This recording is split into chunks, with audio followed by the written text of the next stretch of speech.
Hi, in this video we'll do some examples for projection. So remember that projection of a vector v over a vector u is given by this formula u dot v over u dot u. This will give us a scalar, a number, and then we can scalar multiply to vector u, the vector on which we are projecting. So here, then that means that projection of v over u is equal to u to negative 3 dot v 1 2 over u to negative 3 dot itself. Then this multiplied by 2 negative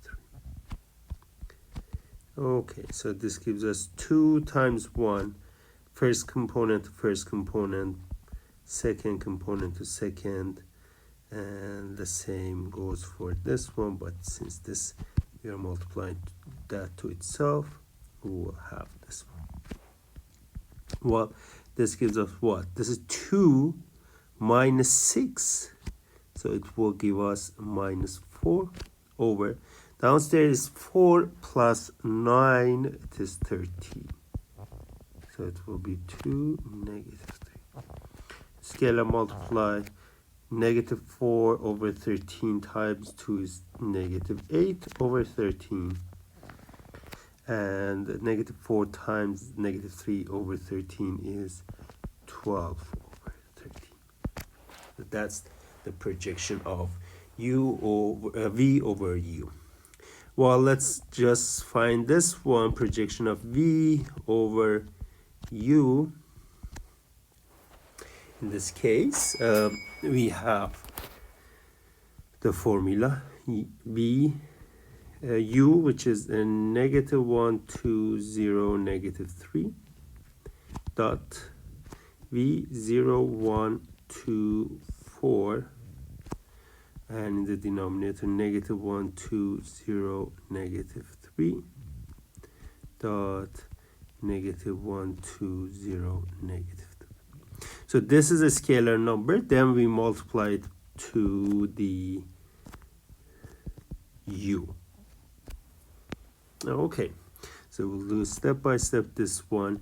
Here in the numerator, we have dot product, first component to first component, second to second, third to third, and fourth to fourth. Then add these guys. In the denominator, u dot u, then you will have each component squared, and then add them. This is the number we have to then scalar multiply to this guy.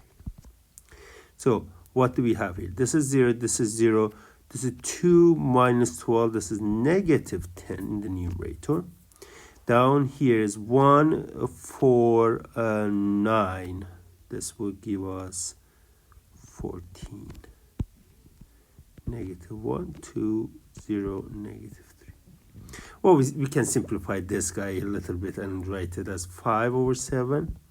So this is negative 5 over 7. We multiply it, then we get the vector. Negative 5 over 7 times negative 1. This will give us just 5 over 7. And negative 10 over 7, 0, and negative positive 15 over 7. And this last one is a little bit general one. You remember EJ, this is standard standard EI EJ. So EJ basically is the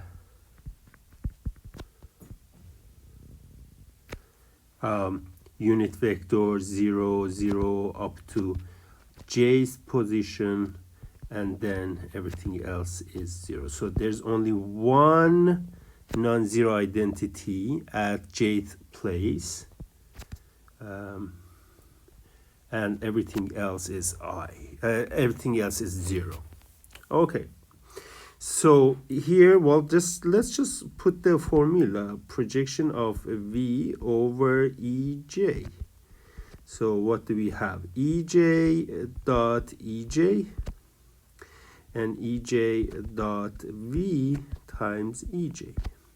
Very nice. So EJ dot V's, what will happen is that first component times first component, second component times second component, and this will go up to the point that we have non-zero component for EJ, and that will be 1 times EJ. Before that, still we have 0, and after that we will have 0 up to the nth one. Well, add all of these guys.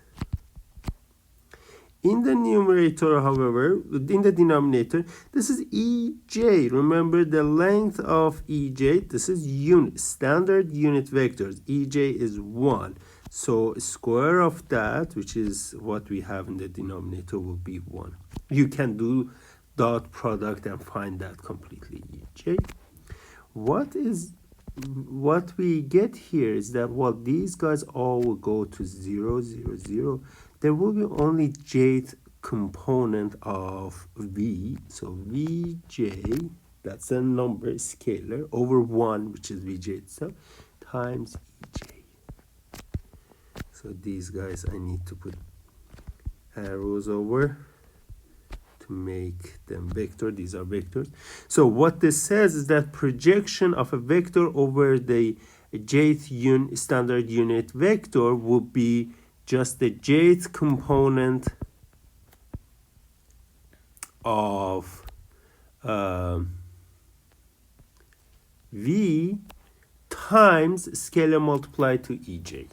Well, that was just another example. So you have to know the formula and you have to be able to apply it in the examples.